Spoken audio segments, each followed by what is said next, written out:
ভাইটি এক চাউল থোড়া মাৰি দে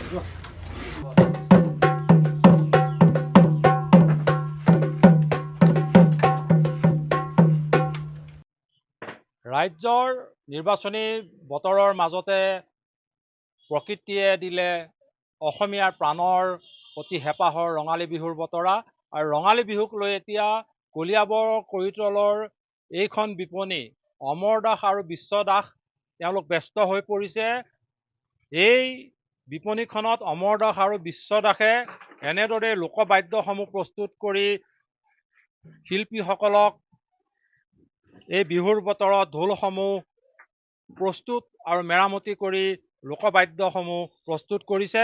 কাৰণ পদূলিমুখত অসমীয়াৰ প্ৰাণৰ অতিকৈ হেঁপাহৰ ৰঙালী বিহু। প্ৰায় 5টা দশক এইগৰাকী পিতৃ আৰু সন্তানে এনেদৰেই আমাৰ লোকবাদ্যসমূহ প্ৰস্তুত কৰি ৰঙালী বিহু উদযাপনৰ কাৰণে তেওঁলোকে হাত উজান দিছে। প্ৰায় 5টা দশক ধৰি অমৰ দাস আৰু বিশ্ব দাসে এনেদৰেই লোকবাদ্যসমূহ প্ৰস্তুত কৰি আহিছে।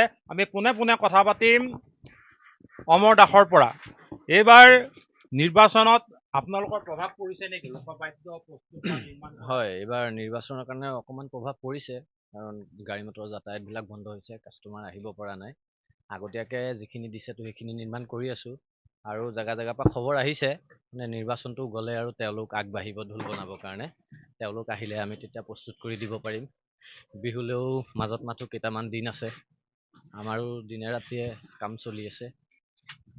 আমি তেওঁৰ পিতৃৰ লগত কথা পাতিম। দাদা, আপোনালোকে প্ৰায় 50 বছৰ কাল 5টা দশক ধৰি এনেদৰে লোকবাদ্যসমূহ প্ৰস্তুত কৰি আছে, কেনেকুৱা লাগে আপোনাৰ? ভালেই লাগে কাম কৰি। বিহু আহিলে নিজৰ মনটো ভাল লাগে, ৰাইজখিনিও পাওঁ, বহুত দূৰৰ দূৰৰ মানুহ আহে ঢোল লৈ, ভালো পায়। এই মাজতে মানে আৰু ভাই প্ৰতিক্ৰিয়া মানে আৰু বস্তুখিনিও কৰি আছোঁ, কাম বন ভালেই লাগিছে। প্ৰায় 50 বছৰ ধৰি কৰি আছে। 50 বছৰ ধৰিতো হৈয়ে আছে, 50 বছৰ হৈছেগৈ। কেনেকুৱা ভাল লাগে? ভালেই লাগে, বিহু আহিলে মনটো ভাল লাগে। এবাৰ নিৰ্বাচনো আহিল। নিৰ্বাচন হ'বই, বিহুখনো হ'ব, তাৰ কাৰণে চবফালে ভালেই লাগিছে। এনেদৰে দেখা গৈছে তো এই দুগৰাকী পিতৃ আৰু পুত্ৰ এনেদৰেই লোকবাদ্য প্ৰস্তুত কৰিছে, ঢোলসমূহ মেৰামতি কৰিছে, পুনৰ নিৰ্মাণ কৰিছে। কাৰণ পদূলিমুখত অসমীয়াৰ হেঁপাহৰ প্ৰাণৰ ৰঙালী বিহু।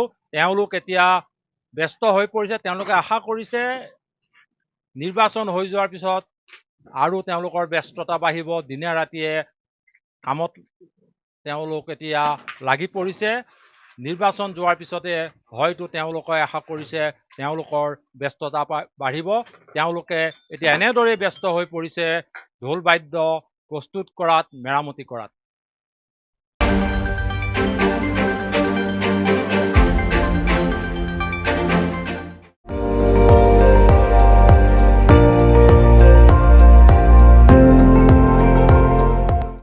আপুনি চাই আছে ND24, সৰ্বশ্ৰেষ্ঠ নহয় সৰ্বোত্তমৰ দৌৰ।